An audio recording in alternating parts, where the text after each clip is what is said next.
ஒரு டிஃப்ரெண்ட்டான service our product industry வந்து நீங்கள் பார்க்கலாம்.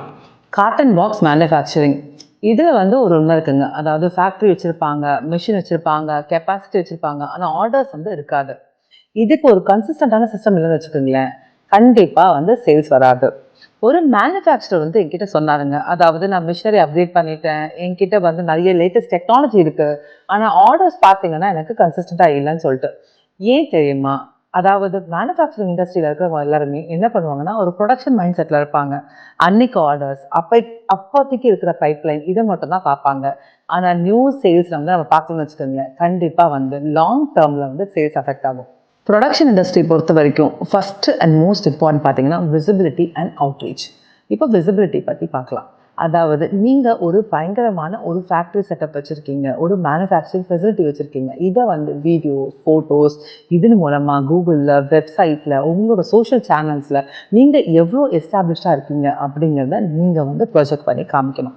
இதன் மூலமாக என்ன ஆகும்னா, நீங்கள் ஒரு நார்மல் பர்சன் கிடையாது, நீங்கள் வந்து ஒரு பயங்கரமான ப்ரொடக்ஷன் ஃபெசிலிட்டி இருக்கக்கூடிய ஒரு சீரியஸ் மேனுஃபேக்சரர் அப்படிங்கிற அந்த விசிபிலிட்டி மூலமாக உங்கள் பிராண்டுக்கான கிரெடிபிலிட்டி எஸ்டாப்ளிஷ் பண்ணுவீங்க. ஸோ கண்டிப்பாக உங்ககிட்ட கன்சிஸ்டன்ட் பிஸ்னஸ் கொடுத்தா அவங்க பிராண்டும் க்ரோ ஆகும் அப்படிங்கிற அந்த மைண்ட் செட்டை வந்து நீங்கள் உருவாக்கிடுவீங்க. பிஸ்னஸ் ஓனர்ஸ் எப்பயுமே சீப் பாக்ஸஸ் வாங்கணும்னு விரும்ப மாட்டாங்க. So consistent quality and guarantee delivery வந்து ரொம்ப முக்கியம். ஸோ உங்களோட ஆன்லைன் ப்ரெசன்ஸில் நீங்கள் ஒரு சீரியஸ் மேனுஃபேக்சராக உங்களை வந்து நீங்கள் கண்டிப்பாக ப்ரொஜெக்ட் பண்ணால் 100% பிஸ்னஸ் கேரண்டி ஆகும். அதாவது B2Bயில் 90% மணி வந்து ஃபாலோஅப்ஸ் தாங்க இருக்குது.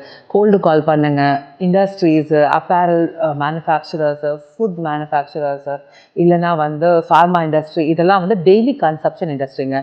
ஒரு மீட்டிங், ஒரு ட்ரையல் ஆர்டர், இல்லைனா வந்து ரெகுலர் ஆர்டர்ஸ், இதெல்லாம் வந்து உங்களுக்கு பிஸ்னஸை வந்து அவுட்ரீச் கொடுக்கறதுக்கான நல்ல ஆப்பர்ச்சுனிட்டி உருவாக்கிக்கும். காட்டன் பாக்ஸ் பிஸ்னஸ் பொறுத்த வரைக்கும் உங்களுக்கு இனிஷியல் சேல்ஸ் வந்து சின்னதாக இருக்கலாங்க, ஆனால் உங்களுக்கு ரெகுலர் அண்ட் கன்சிஸ்டன்ட் பிஸ்னஸ் வரதுக்கான ஆப்பர்ச்சுனிட்டி உருவாக்கும். பேக்கிங் பிஸ்னஸ் பொறுத்த வரைக்கும் இனிஷியல் சேல்ஸ் வந்து ஸ்மாலாக இருக்கலாம், ஆனால் ஒன்ஸ் கிளைண்ட் உங்களை டெஸ்ட் பண்ணிட்டாங்கன்னா ரெகுலர் பிஸ்னஸ் வந்து கேரண்டீடாக வருங்க. அதுக்கப்புறம் ரொம்ப இம்பார்ட்டன்ட் பார்த்தீங்கன்னா வெப்சைட். அதாவது உங்களோட பேக்கேஜிங் மெட்டீரியல் டைப்ஸு, உங்கள் டெஸ்டிங் ப்ராசஸஸு, இல்லைன்னா நீங்கள் எப்படி எஸ்டாப்ளிஷ்டாக இருக்கீங்க, உங்களோட கமிட்மெண்ட் லெவல்ஸ், இது எல்லாமே வந்து உங்கள் வெப்சைட்டில் ரிஃப்ளெக்ட் ஆகணும். ஒரு சிம்பிள் வெப்சைட் இருந்தால் கூட நீங்கள் என்ன சொல்ல விரும்புகிறீங்களோ அதை வந்து கரெக்டாக உங்கள் கஸ்டமர்கிட்ட ரீச் பண்ணக்கூடிய அந்த கம்யூனிகேஷன் கால் டு ஆக்ஷன் வந்து வெப்சைட் இருக்கணும். எல்லாத்துக்கும் மேலே ஆக்சுவல் டிஃப்ரென்ஷியேட் என்ன தெரியுமா? லாஜிஸ்டிக்ஸ். அதாவது பல்க் ஆர்டர் எப்படி ஹேண்டில் பண்ணுவீங்க, நீங்கள் என்ன டைம்லி டெலிவரி கொடுப்பீங்க, இதெல்லாம் வந்து ரொம்ப முக்கியம்.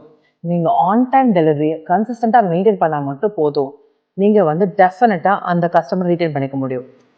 லாஸ்ட் அண்ட் ஃபைனல் வந்து மந்த்லி ப்ரைஸ் அப்டேட்டு, ரெகுலராக வந்து கஸ்டமர்ஸ்க்கு வந்து ஆஃபர்ஸ் கொடுக்குறது, இல்லைன்னா ஃபெஸ்டிவல் ப்ரீ புக்கிங்ஸ், இந்த மாதிரி சின்ன சின்ன சிஸ்டம் வந்து நீங்கள் க்ரியேட் பண்ணிங்க வச்சுக்கோங்களேன், உங்களுக்கு மந்த்லி பிஸ்னஸ் வந்து ரொம்ப க்ரெடிபிளாக இருக்குது. காட்டன் பாக்ஸ் பிஸ்னஸ் பொறுத்த வரைக்கும் ஜஸ்ட் 3 இம்பார்ட்டன்ட் விஷயம் தாங்க நான் சொன்னது தான்.